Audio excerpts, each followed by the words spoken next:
7. That's old, isn't it? Can you stop getting older now, please? No. No. Morning, y'all. In the place we parked yesterday. Yeah, we're parked down the road. Right, me and Mrs. Barfield are going A, for some breakfast, and then B, we're going to look for fridge freezers. Just realised I haven't done question of the day much in the daily vlogs, have I? So today's question, I've got a question for today. Question of the day. How much distance do you think you have gained via technology with your golf equipment, so not via lessons, with stuff you've bought in the last 10 years? Go on in that comment section down there, let me know. Hit that subscribe button if you don't already, and remember, let's keep thumbsing up daily vlogs, peoples. Show me some love.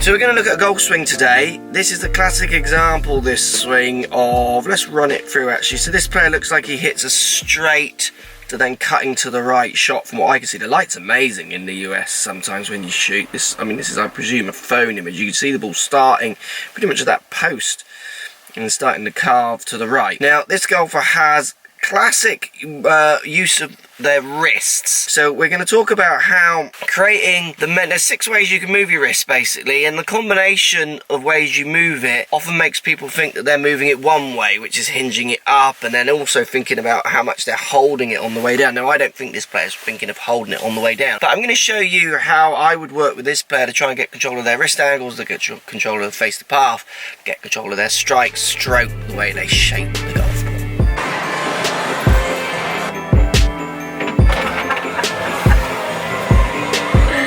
So wrist angles often all get bundled into one group, which is where people get a little lost. Think about this, like, I want you to do this with me. If you haven't got a club, just use your hand, and if you have got a club, put one in your hand. First thing I want you to do, so we're going to talk about this player looking like they're hinging a lot this way, but it's more complex than that. So we have what appears to be lots of wrist hinge, quite limited body movement, which is why we start seeing these kind of angles at the top.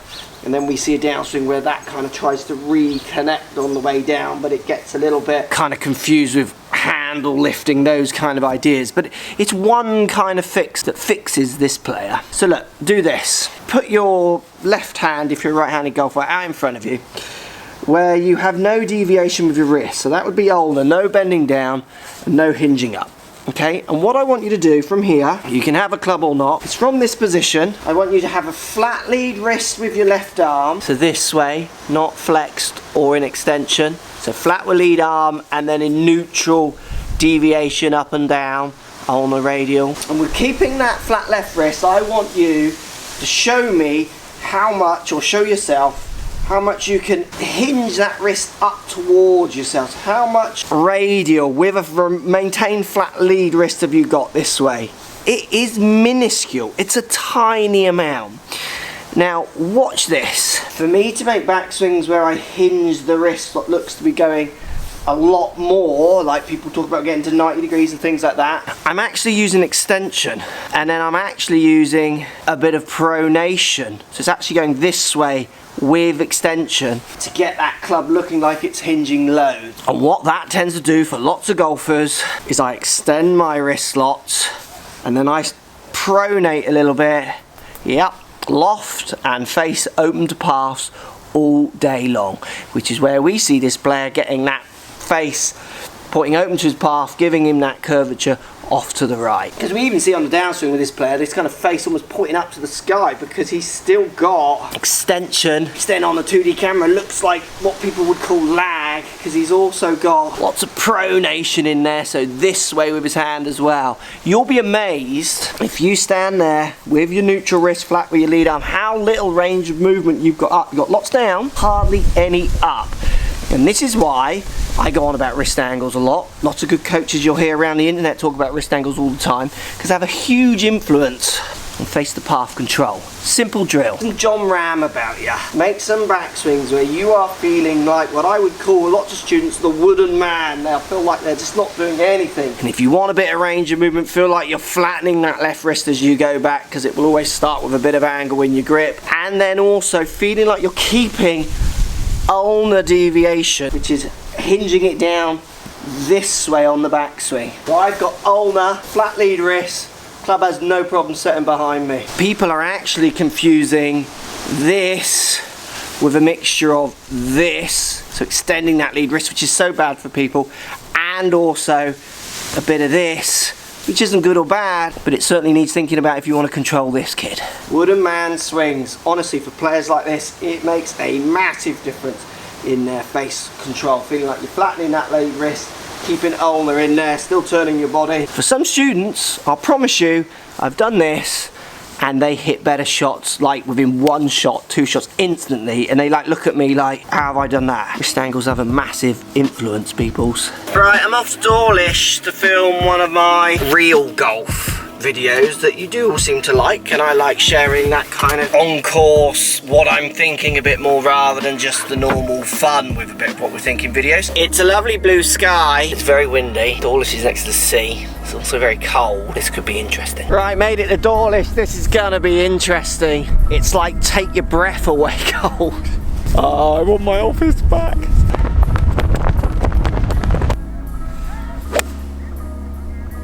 Next drill I want you to try is I want you to use this end of the grip to get a feel of when you're ulnar or radial. So what I'm going to do on my backswing is I'm going to try and keep this grip pointing down at the ball for as long as possible. If I was to go into extension with the wrist, remember that way, a bit of pronation and that little bit of radial, you see how the handle starts flinging out this side, out this end, so not at the ball. So holding down on the shaft, having the grip outside, you could do this at home. You make some swings feeling like the butt end of the club is pointing down to the ball for as long as possible, then when the club does start setting behind your head, that you're keeping this club from getting too far down towards the target or kind of behind your back towards the target. You'll start to learn how much your body turn is setting that club back. You'll start to learn how much this angle helps set the club back, and you'll start to learn putting a lot of this in requires actually more of this and a lot of this.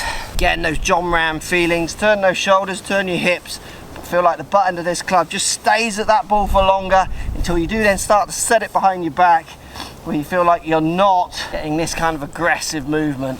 For someone who uses the wrist the way you do, I think this will only calm down your wrist conditions, like I say, in a way that can really help control the face to path.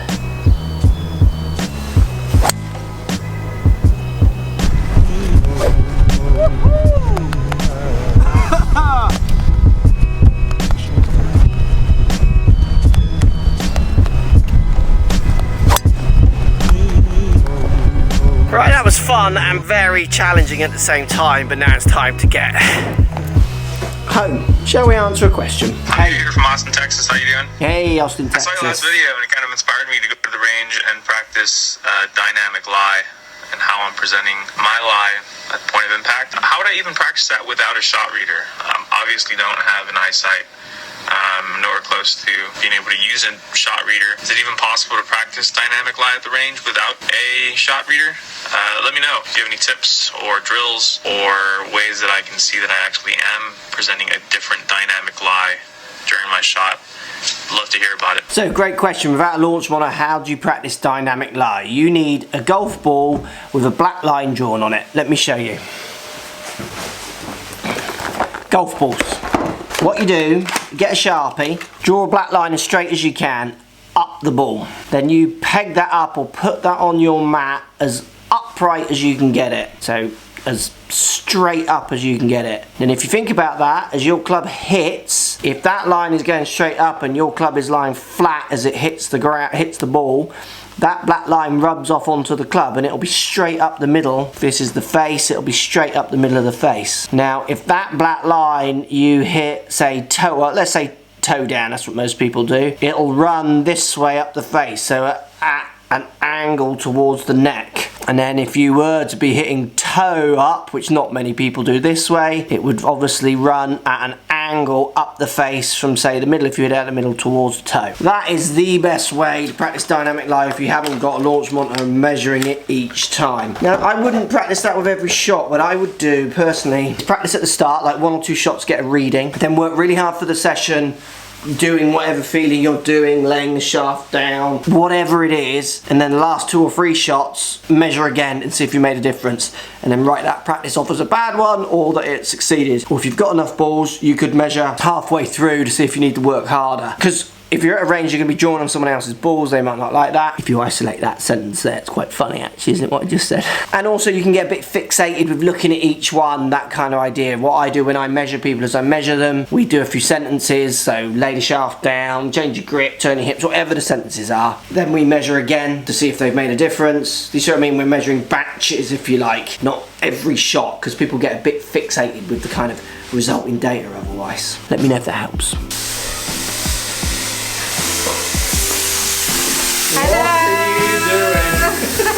I'm Tiffany the Wallpaper! Oh my word. Right, Friday night, it's steak and chips night. Last idea, look, just around your house, try and get a feeling with anything. That's a wooden spoon. Of the angles, the way your wrists are turning. Also try and get a feeling for how much, just even, look, this is simple, look. If I put this golf club, which is a wooden spoon, out in front of me up in the air this way, okay? I'm gonna flatten my lead wrist and I'm gonna make sure it's in a little bit of ulnar, so the opposite way, the way people think they always have to move it. Then I'm just going to pronate so the spoon is level with my kitchen top here. I'm going to lean over like a golf swing and then I'm just going to turn my shoulders. Look at the angle that spoon is at. I mean, that looks set, doesn't it? But I'm in ulnar. Now, I haven't got a problem if you use a little bit of radial and you use a little bit of extension, but when you get a golfer using the wrist the way they're using it now, I like to take it all out, just dump it all. And what happens is you start seeing some more manageable movements of wrist angles for delivery, and it blows the head off. They say casting's you're not meant to cast, are you? I've read those magazines and they say casting's a fault. I've searched that lag video on YouTube and they say you gotta hold on and do stupid pump drills with these kind of angles. Lag is a great search term if you want videos to get more views. Also, if you deliver those videos in a way that the audience expects and wants to hear, they do better. Often in golf, and I've said this before, it's probably the easiest sport to sound controversial in, because all you gotta do is use measured facts or tell some truths and it blows people's socks off. So when you get them making these moves, feeling these terms that they've always thought were wrong, believe me, people transform the way they hit the ball. Transform, I tell you. Right, see you all a week on Monday. Yep, you heard me. Next week it's half term here in England. So me and the gang are escaping the madhouse of work and away. So no daily vlogs Monday to Friday next week, but they will be back on the Monday after that. Also next week, just to make up, you've got a fantastic course vlog from Burnham and Barrow with me, Get Up Dan, Coach Lockie, Rory, and there's a custom shot putter. Just you watch it. It's a brilliant vlog. It's hilarious. Let me know if you like it or not. See you soon. Have a good half term, everyone who's on half term as well. Barely stand up.